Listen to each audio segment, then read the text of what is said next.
First, the significance of the election. If I can just generalize, the most critical time for African liberation movements is 15 to 20 years in power. And this is where the critical moment happens. And why does it happen at that moment? It's because of lack of change in the economic system. You know, the nationalist movements come in promising all sorts of things to improve the economy, to improve the welfare of the population, to improve the education, the healthcare, all sorts of things are promised. However, when they get into power, they start to benefit themselves from the existing economic system. Now, the existing economic system, colonial, neo-colonial economic system, was not designed for the majority. It was designed to benefit minorities.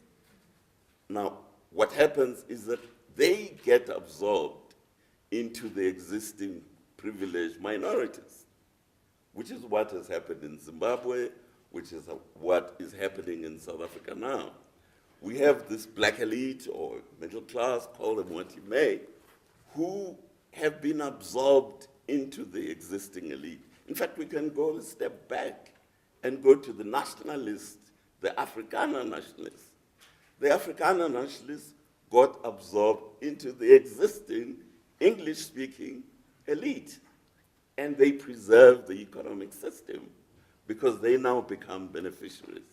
That's where the 15-year itch, if I can call it that, comes in.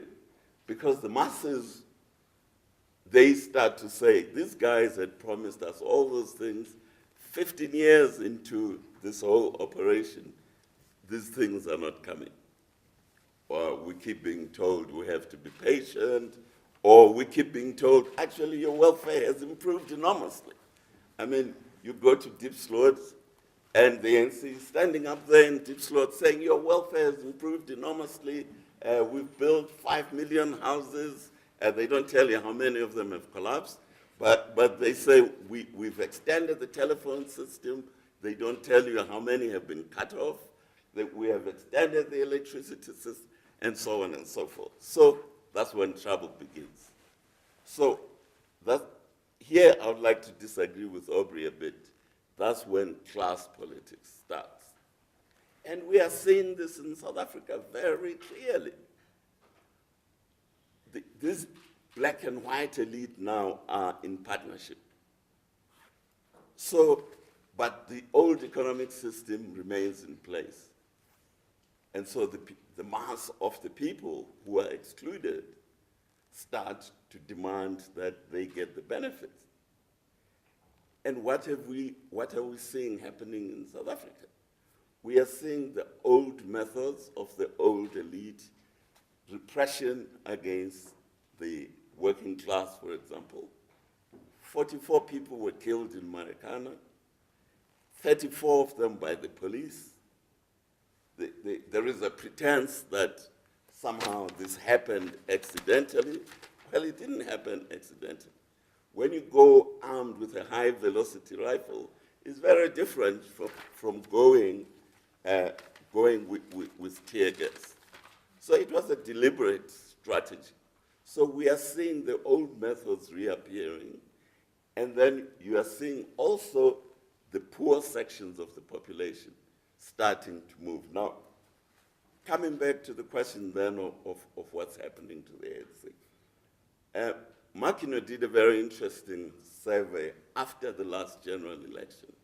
They looked at who voted for the ANC.